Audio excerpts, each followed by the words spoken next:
Guys,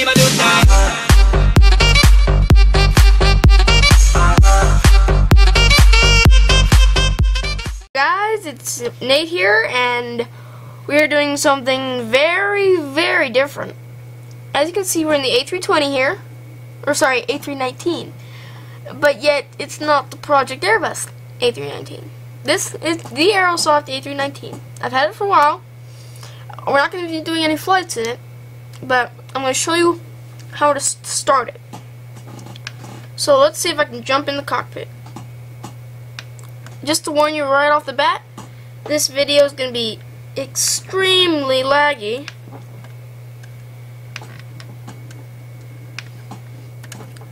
Okay, now we're in the cockpit.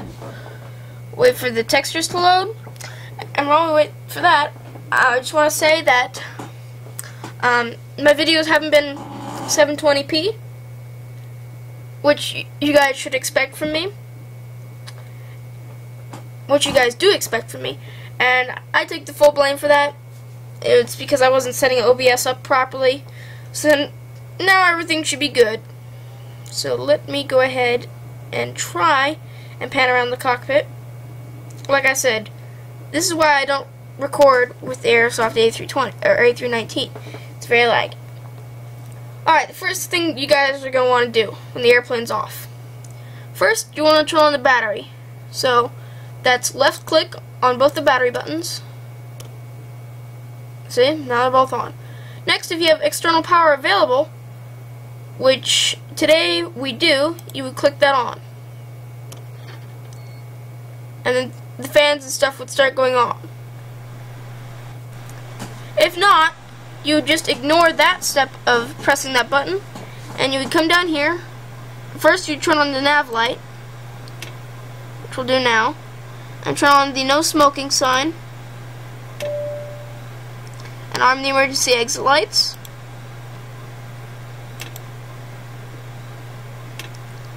Hold on, lag troubles. There we go. And don't mind if this video is going to be pretty laggy, because it's gonna. Alright, next, for you guys who hadn't gone through that step of putting in the external power, or you didn't have it available, next thing you would do, fuel pumps on. Sorry, FSX problems. Okay, fuel pumps go on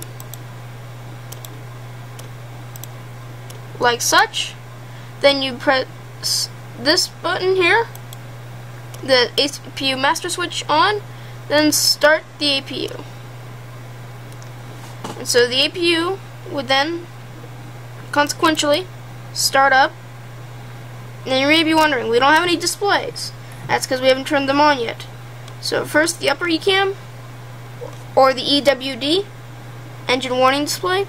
Don't turn it up all the way, otherwise you'll get a nasty FSX light bloom. Alright, turn down the lower thing. As you can see, the APU is starting up just nicely. And go ahead and turn up the PFD and ND.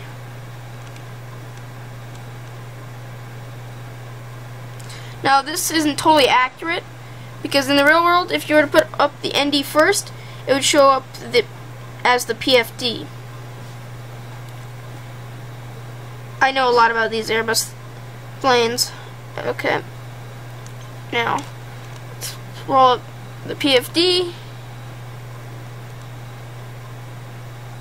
Okay, our APU is started. We've got the one cabin door open. So, next thing you would go up to do. Now we got the APU started, showing available. What you would then do is turn on the APU bleed. Don't have to worry about the gen. Turn on the bleed.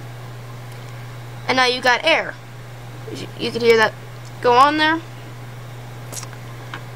At this point, we can ditch the external power.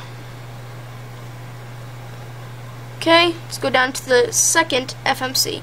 I'm not going to show you how to set up the FMC. That's going to be in it for a different video.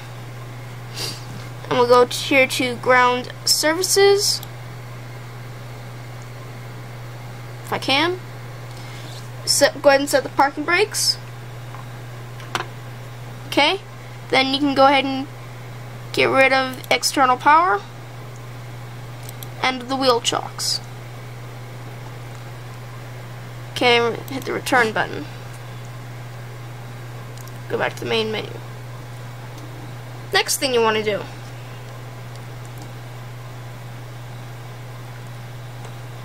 Sorry about the lag. So I want to go up the way to up here. Switch all of these to nav. That's a right click. One. The ADIRS. So ADIRS 1, ADIRS 2, ADIRS 3. On. While we're here, and this would happen before you would start the APU, but you'd test the fire. And you check the master warning and the sound and the bells and stuff and the lights. So test the engines. Got the squib lights. Got here the bell. Got the fire push extinguish light. Test complete.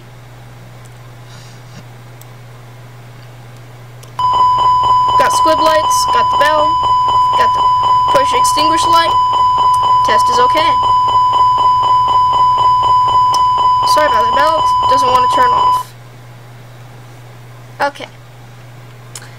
Next, we're going to go down to the FMC. This is the only part that will contain the FMCs, or the FMC. You can also turn on the co-pilot to help you, but I prefer not to. Just my preference. But if you're first learning this aircraft, good idea.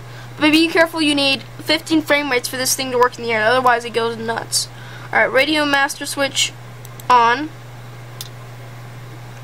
Okay, those go on. Clear that message that says reset IRS to nav. Bear with me. I haven't flown this thing in a while. Or been in this thing for a while even. Okay, clear that message. Now we're going to perf, I believe. Nah, I think it's in it. Nope, it's in it. Okay. Here we are, in it. Then you would enter a company route or a route. Alright, we're at Boston, Logan International, so KBOS.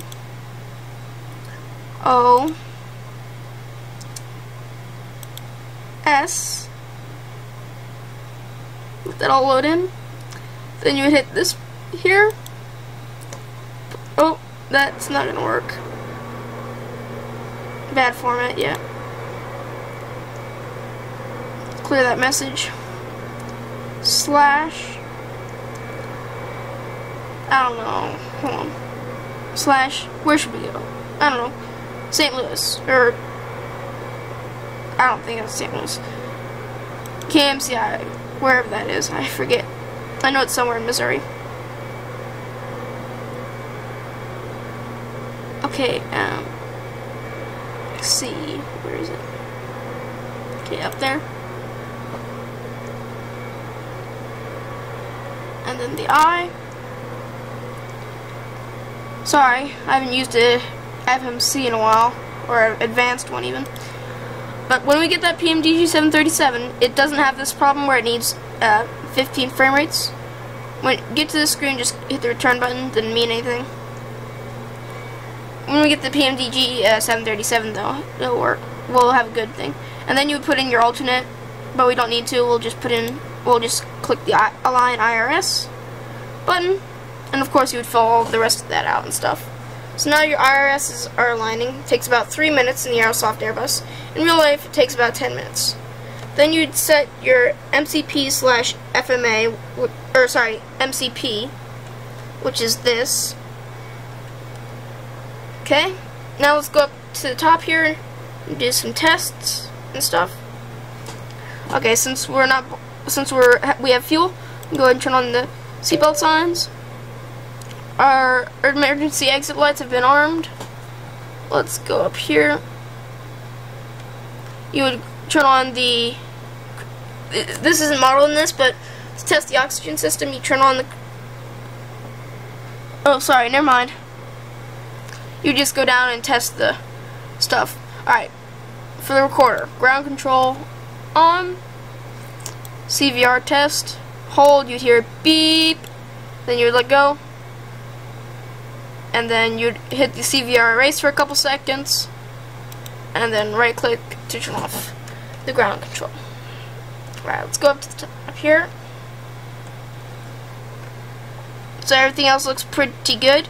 Now it's important when your RSs are aligning that you don't move the aircraft, because it'll screw up the alignment. I don't know if that's modeled or not, but I don't want to find out.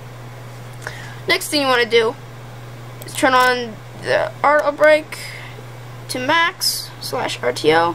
Does the brake fan work in this? It does, but that's only after landing. I mean, I love the Flight Sim Labs one, but it's just too expensive. Okay, now our S's have aligned. At this point, you close the door, retract the jetway, all that jazz. We're not going to do any of that since we're not going anywhere. Now we can start the engines. Sorry about this lag, though. It is very annoying. Okay, go up here. Beacon can go on. Then we go down here to our engine control panel, ECP, I believe.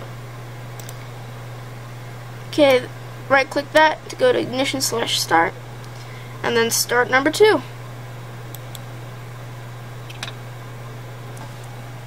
Wait for that lag to go away. You can hear it starting up now, and this is a FADEC system, so it'll interject the fuel automatically.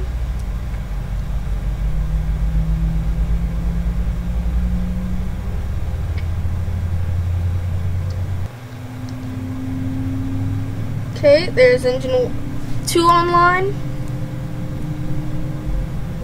Oh, I still have the cabin crew turned on, so you'll hear that cabin crew announcement. You can go through that in the FMC settings. I'll do a video on that at some point. Okay, go ahead and everything looks good. So let's start number 1. Go down here and start number 1.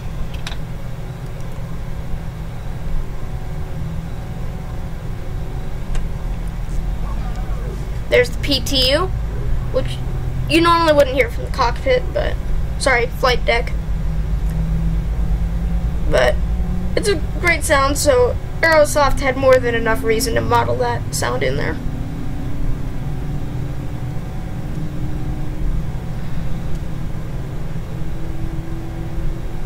Okay, there's engine 1.